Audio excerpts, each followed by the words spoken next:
Hi everyone, and welcome to your weekly horoscope for Monday the 22nd of April going through until Sunday the 28th of April 2019. Thank you for joining me. It's a pleasure to be with you today and to give you the rundown of this week. I'm going to go through it day by day, and thanks for letting me kind of give you my interpretation of what the planets are doing. It's really nice to have you here on the channel. If you haven't subscribed already, please hit the subscribe button. Now, what I do in these weekly horoscopes, they are for all signs of the zodiac, first of all. They're for everyone who watches. And what I do is I look at every day and I see what the planets are doing, what energy they create between themselves, and how that's going to affect all of us. Now, tuning into this energy, it's going to be a potentially life-changing week, but it's also a challenging week. So I don't want to sugarcoat this and say it's all going to be a bowl of cherries. It really isn't. It's quite a full-on demanding week where you're going to have to be awake and you navigate your way through it. It's rough sailing at times. So let's start with Monday the 22nd. We've got the Sun in Taurus, so happy birthday Tauruses, and I love this time of year. The weather's getting better and the flowers are out and it's beautiful. And that conjuncts Uranus and Taurus. Uranus is the planet of chaos and rebellion. And in Taurus, it's in Taurus for the next 7 years until 2026. Now, the last time this happened was in the 1930s. And if you're a history buff, you know that the 1930s weren't the most wonderful decade in that century. That was the downside of Uranus, the unpredictable and miraculous and eccentric and chaotic. It can go that way again this time, or it can be really, really positive. And because it's in Taurus, it affects money. It affects all the physical things in our lives. The moon is in Sagittarius, so that's saying I want to go somewhere. It opposes Mars in Gemini. Mars is the male principle. So the moon is like, okay, male principle, you know, I'm not interested in talking or looking at what you want. I'm trying to get somewhere. I want to have fun. I want to move forward. And it squares Neptune in Pisces. So also dreams and intuition, okay, bye-bye, just leave me alone. I'm trying to move ahead. So on Monday, your identity is linked to chaos and unpredictability in the realms of the physical. That means your daily routine, your finances, structures in your life, or your health.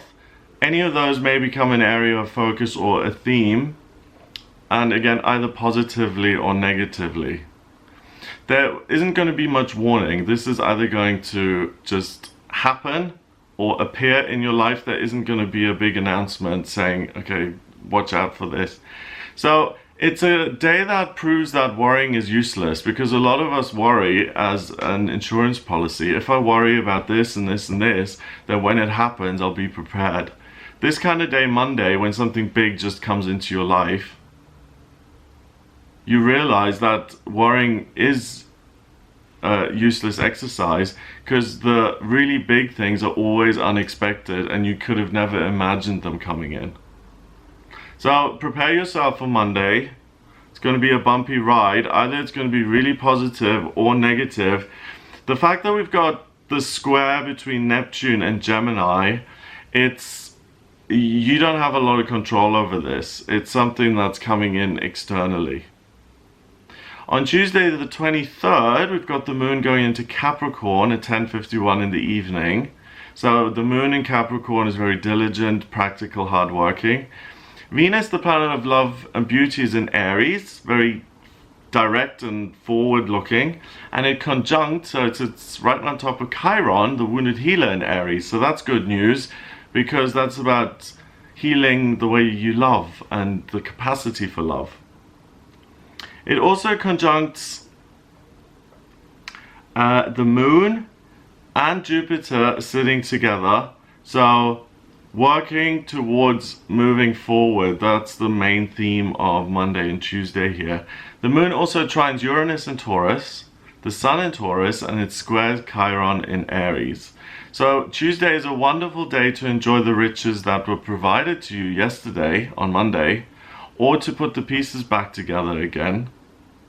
in a way that was better than it was before. So if you had something negative happen on Monday in a physical sense, like something as trivial as this, I was last week I was doing my tarot readings and I wasn't able to import the videos anymore to my computer, and instead of taking me 15 minutes it took me like hours to figure this out.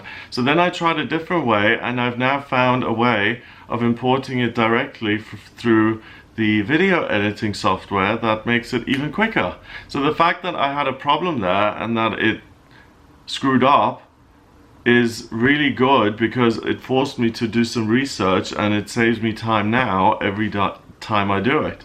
So, you know, like Notre Dame burning down last week in Paris, you can bet your bottom dollar with that when they redo that, it's going to be even more glorious and sparkling and a symbol of France and the glory of France, because it is such an important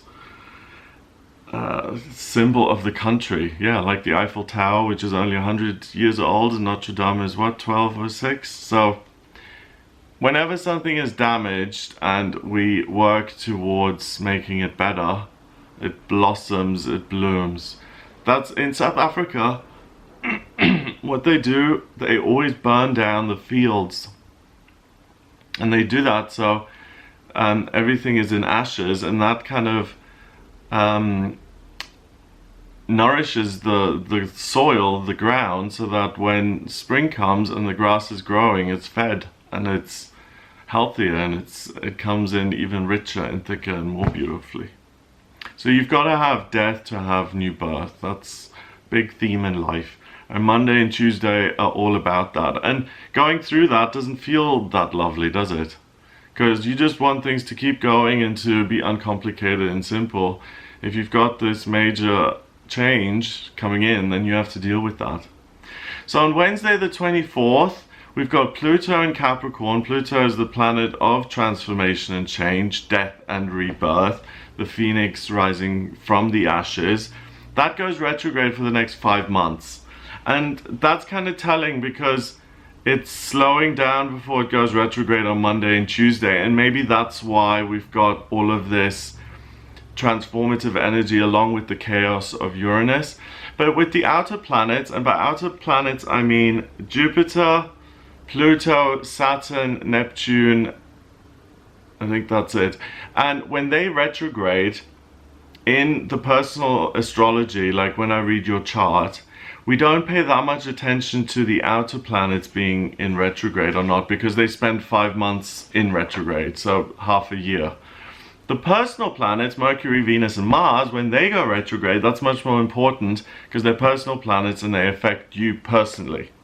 So on the day that the outer planets do go retrograde, you have to pay attention, because what's now going to happen with Pluto appearing to go backwards is that the phoenix rising from the ashes, the transformation and change, is going to come from within you rather than from without you. So Monday and Tuesday are the world's kind of final attempts to throw things at you, which force you to change, because now it quietens down on Wednesday and the things that you want to change come from within.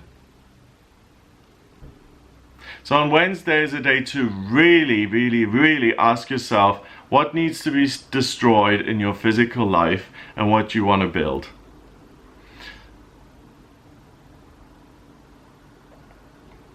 And don't miss this opportunity. If something happens in the outer world, then we have to deal with it. If it's within, then we can say, oh yeah, it would be nice to move, but today is not the day, I'd rather watch TV. So it's easier to dismiss. So make sure that you don't miss these opportunities, especially here on Wednesday. If you get a really strong idea to say, this needs to go and I want to change this and I want to, for instance, move here, then don't just say, oh, great idea, but I'm not doing it. It will serve you, so listen to that. On Thursday the 25th, the Capricorn moon sextiles Neptune in Pisces. So working hard and dreaming combine. That's a really nice combo. And they also conjunct Saturn in Capricorn and Pluto in Capricorn. So Thursday is really, you've made it. So it's an indicator that on Wednesday you really do pay attention and you grab this opportunity for change and you make the most of it. So the day before, you figured out what your priorities are and you're taking charge of them here on Thursday. I can see you really just running with them. It's a new life if you want it. These are days that do come along once in a while. I remember sometime in July last year, I just got the thought, you need to move to Brighton before your 37th birthday, which was in September. So I got things organized really quickly, and with a month I was in Brighton. I was here in August. And I don't know why that was given to me. I trust my guidance, I listened to it. I haven't been shown yet why that happened. I always wanted to live by the sea, but that was a very clear, straightforward message. I listened to it, and maybe in hindsight it'll make sense. Doesn't make sense yet, but it's about trusting your guidance. Usually it makes sense after the fact. Friday the 26th of April, we've got the sun going, not the sun, we've got the moon going into Aquarius at 9:28 in the morning. Aquarius is the sign of the humanitarian, so things lift now. That's an air sign. The Aquarius moon also sextiles Chiron in Aries and Venus in Aries, so it's about healing the way you love and being loving, but also healing the love that you have for other people. And other people is now the first time I've said other people the whole time this week. You're pretty self-occupied and preoccupied with your own stuff from Monday to Thursday. So again, watch out for people interrupting you or bothering you, that you don't go off on them, and that you try and make time, and that you don't get overly irritable if someone disturbs your process. The moon also squares the sun in Taurus and Uranus in Taurus. So this building and unpredictable kind of physical stuff is now affected by the moon in Aquarius, which seeks to help others. So on Friday, it's time to heal intellectual wounds, not physical ones. So you're enough. You are clever enough. You have value. You're loved. You're here for a reason. The universe has put you here for a reason. And the universe has created you the way you are for a reason. The universe supports you and has your back. You're never alone. You're beautiful inside and out. You're perfect as you are. And your perfection shines a light where there's only dreariness and despair. You're a perfect child of the universe, and you need to remember that. So affirm these things on Friday the 26th. It's really important to not just help other people, but to help yourself. And with all the chaos going on, remember how much value you have, and that you're a person too, and that you deserve good things and love and joy and wealth and abundance. You deserve every good thing on planet Earth.